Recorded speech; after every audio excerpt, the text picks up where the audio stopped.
days a week, Coach Ricardo Otero trains young gymnasts in the Rizal Memorial Sports Complex. The hard work and dedication pay off for these gymnasts. In this year's Palarong Pambansa, they are aiming to win the championships for the National Capital Region again.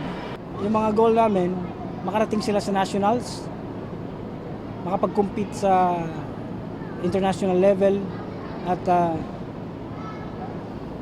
yung gymnastics sa Pilipinas kahit paano makatapat naman yung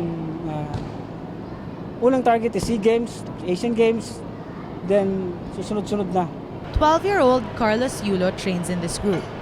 He was Palaro's all-around gymnastics champion in 2011. Yulo began his training at the age of 7. He dreams of winning a gold at the Southeast Asian Games. It has not been easy, but he is well on his way. 2009 po yung Palarong Tacloban. Ako po ay natalo. Dahil po, di ako nag-training maigi. Yung bumalik po ako dito at nag-training.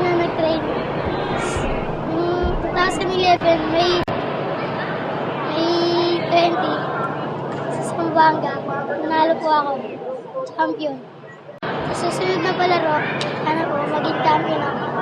Another big NCR bet is Jag Timbang. The 14-year-old has won in many tournaments and was the second all-around champion in last year's Palaro. Like every 14-year-old, Jag has his distractions, but commitment and love for the sport prevails. Minsan po napapagod pagka tinatamad na. Yung pagka-computer ko, para lang po sa pagtitraining, din ako nag-computer na. So kung manalo sa Palarong Pambansa ngayong taon, para po paglaki ko, maging champion po ako sa SEA Games. Coach Otero, a former SEA Games champion himself, has faith in his wards.